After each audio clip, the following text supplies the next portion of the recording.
No pipe, no pump, no well, no rainstorm overnight. And yet by sunrise, there's water sitting in the collector like it just appeared out of thin air. That sounds like internet nonsense until you realize the air around you is carrying moisture all the time, even when everything looks dry. Most people never think about that because they can't see it. But once the temperature drops enough, that invisible moisture has to go somewhere. It touches a cool surface, condenses into droplets, and starts to run. That is the whole trick. No futuristic machine, no expensive setup, no gimmick. Just physics doing what it has always done.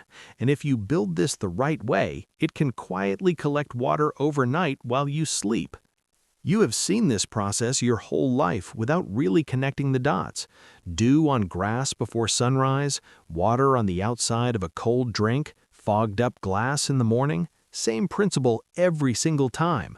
Warm air can hold water vapor, but when that air touches a cooler surface and drops below the dew point, the vapor turns into liquid. Tiny droplets form first, then they merge, then gravity takes over. So if you give that moisture a large enough surface to land on, angle it properly, and catch the runoff at the bottom, you have a simple atmospheric water collector. That is what makes this so interesting. You are not making water out of nowhere. You are capturing moisture that is already there and guiding it into one place. Now, before anybody starts thinking this is some unlimited free water cheat code, let's keep it real. This works best when the conditions are on your side. Humidity matters, nighttime cooling matters, airflow matters. If you live in a place with cool nights, damp mornings, coastal air, river valleys, fog, or generally humid conditions, this can work surprisingly well. If you live in a place that stays hot and bone dry even at night, the output may be pretty disappointing. So this is not a magic hack that beats climate. It is a low-tech collection method that performs well when the environment gives it something to work with. And honestly, that is part of what makes it legit. It is not pretending to be more than it is. It is simple, quiet, cheap, and useful when set up correctly. The basic structure is about as straightforward as it gets. You need a frame, a surface that moisture can condense onto, and a trough or collection point underneath. That is the core of the whole build. The frame gives it shape and keeps it stable. The mesh or cloth-like material gives the moisture a place to form droplets. The trough catches the runoff once gravity pulls it down. That's really it.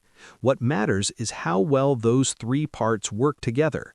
The surface needs enough area to collect moisture efficiently. The angle needs to help droplets slide downward instead of just sitting there. And the collection point needs to actually catch what runs off instead of letting it disappear into the dirt. This is where a lot of people mess it up. They assume the trick is just putting some material outside and waiting for water to show up. Nope. A bad setup will absolutely disappoint you. If the material sags too much, droplets collect in place instead of running down. If it sits flat, the water can pool and then evaporate as soon as the morning sun hits. If it is placed in still air, you are limiting how much moist air reaches the surface in the first place. In other words, this system is simple, but it still rewards good setup. You are working with condensation, airflow, and gravity. If one of those is being ignored, your output drops fast. The surface itself does a lot of the heavy lifting. You want something that allows droplets to form and combine, but not something so loose or messy that the water just hangs there. Once those droplets get heavy enough, they need a clean downhill path. That is why the angle matters so much. A slight tilt helps everything move in the direction you want. Flat surfaces waste potential. Too much sag wastes potential. Poor runoff wastes potential. And because the whole system depends on quiet overnight buildup, small design mistakes can have a big effect by morning. The good news is that this also means the project teaches you fast. You can make one adjustment, leave it overnight, and see the difference the next morning. That kind of feedback is gold. Placement matters more than most people realize. If you want better collection, you want air moving through the surface, not just drifting weakly around it. airflow keeps bringing fresh moisture into contact with the mesh. So if one side of your yard gets a noticeable nighttime breeze and another side feels dead still, that matters. Elevation can matter too. Sometimes getting the setup slightly off the ground improves how it performs, and early sunlight is a huge factor. If the first rays of morning sun hit the collector directly, you can lose some of what formed overnight before you even get outside. So the sweet spot is usually somewhere with decent airflow, nighttime exposure, and enough protection from instant morning heat to let the moisture stay put a little longer. What actually happens overnight is kind of wild when you stop and think about it. The temperature drops, the surface cools down, moist air touches that cooler surface and can no longer hold all the vapor it was carrying, so the vapor condenses into tiny droplets. Those droplets combine with other droplets nearby, get heavier, and start sliding down the surface. They reach the bottom edge, drip into the trough, and slowly build into something visible. That means while everything is quiet and you're asleep, this setup is doing its job with zero electricity and no moving parts. And no, the first night will not always give you some ridiculous amount, but even modest collection proves the concept immediately. And once you see that, it changes the way you think about the air around you. The biggest mistake people make after that first success is expecting identical results every single night. That is not how this works. Some nights are just better than others. Higher humidity, better airflow, lower nighttime temperatures, and foggy or damp conditions can all improve output. Dry air, warmer nights, poor placement or bad surface tension can all reduce it. That is why you should think of this as a system you tune, not just a one-time trick.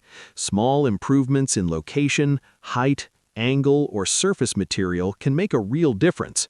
And once you scale up surface area in the right environment, the collection starts getting more meaningful. That is why variations of this idea have shown up in off-grid systems, preparedness discussions, and low-tech water harvesting projects for years. Now let's talk about the obvious question. Can you drink the water? The careful answer is that collected atmospheric moisture can start out cleaner than muddy surface water, but that doesn't automatically make it safe the second it hits your tray. The final quality depends on the surface, the trough, the container, dust in the air, nearby pollution, and whatever else the water touched along the way. So if this is being collected for actual drinking use, the smart move is filtration and purification before treating it like finished water. That is just common sense. Collecting moisture from the air is step one. Making sure it is properly handled for drinking is step two. The point here is not to be reckless. The point is to understand the system and use it responsibly.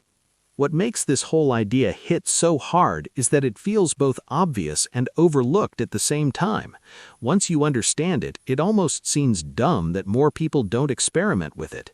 The air is already having moisture, condensation is already happening, gravity is already free, and yet most people only think about water as something that comes from a tap, a bottle, or a machine with a giant price tag on it. This build forces you to look at the environment differently.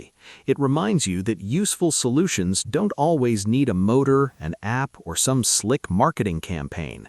Sometimes they just need you to notice what nature is already doing and then give it structure. And maybe that's the best part.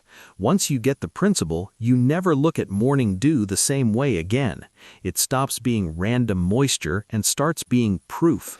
Proof that water is already moving through the air around you. Proof that condensation is always waiting for the right conditions. Proof that with the right surface, the right angle, and the right placement, you can make that moisture land where you want it. Whether you care about preparedness, off-grid living, practical DIY, or just building something useful with your own hands, that is powerful. Because the collector itself is simple, the real value is in understanding the system. The water is already there. The only question is whether you know how to catch it.